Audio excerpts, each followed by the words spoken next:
All right, so we are going to work on the drawing matter worksheet here.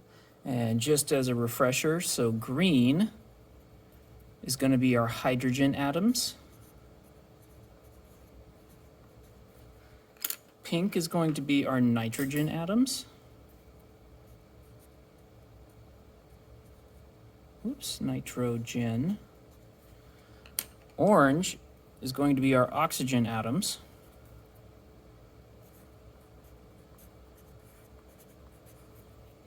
And purple is going to be our carbon atoms. If you've done some of the other worksheets, I try to keep these colors the same just to keep things easy. So this worksheet is going to ask you to draw examples of different things, different organizations of matter. And so I'm going to do one example for you, and then I want you to go through, and then you're going to do these other ones on your own to kind of give you an idea, a little bit of practice as to what we can do. So draw 3 examples of single atoms. So we're going to have 3 examples, example 1, example 2, example 3. And I'm going to do example 1 for you, and then you're going to do examples 2 and 3. So I might have, say, a single nitrogen atom. Boom, done. Just one nitrogen atom. Now that could have been carbon or hydrogen or oxygen or anything else, but there's one nitrogen atom. Now draw 3 examples of at least 2 types of atoms not bonded together as a molecule. So what this is saying is like, hey, I want 2 atoms in the same place, but I don't want them hooked together. I don't want them bonded together as a molecule. So 2 different types of atoms in the same place, but not bonded. So I could have, say, a carbon atom, and then let's say an oxygen atom. So they're in the same spot, but they aren't bonded together. So this isn't a molecule because they're not bonded, they're not connected. These are 2 separate atoms. 3 examples of elemental molecules. So remember, an elemental molecule is when you have a molecule that is made of one single type of atom, one single element. So in this case, I'm going to use hydrogen. And let's say let's do H5. Why not? Let's go a little crazy. So H1, H2, H3, H4, H5. There we go. So that is elemental hydrogen. Elemental hydrogen. It's a molecule of only hydrogen. Now, a compound. Let's do a famous one. Water. H2O.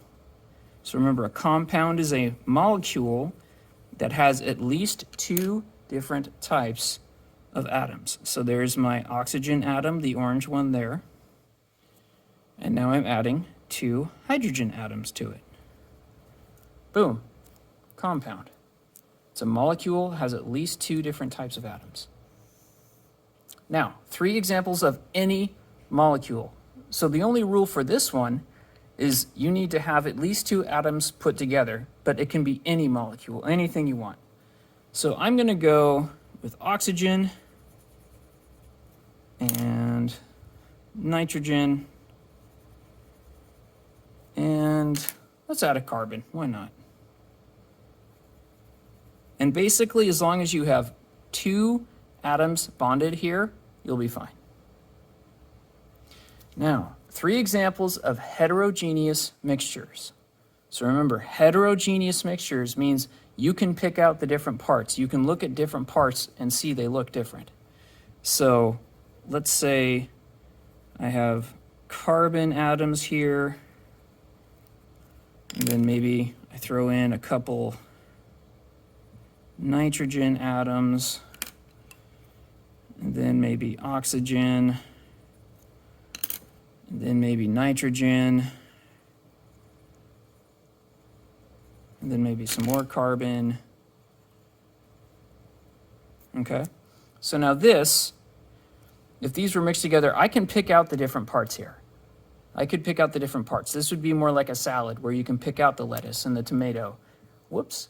You can pick out the lettuce and the tomato, and you can pick out the croutons and the cheese and so on. So that is a heterogeneous mixture.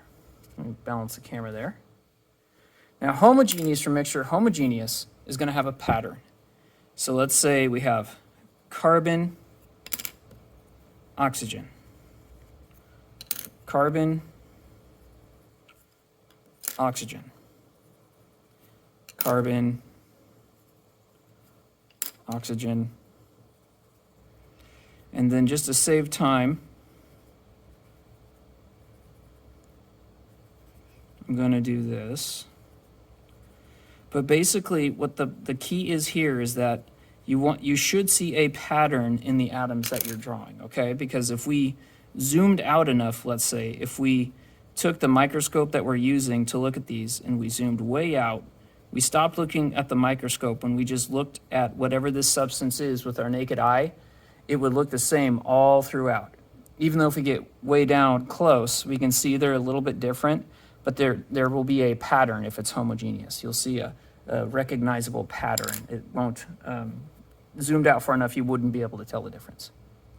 So now what you need to do, take these examples and go back through and do 2 more for each one of these.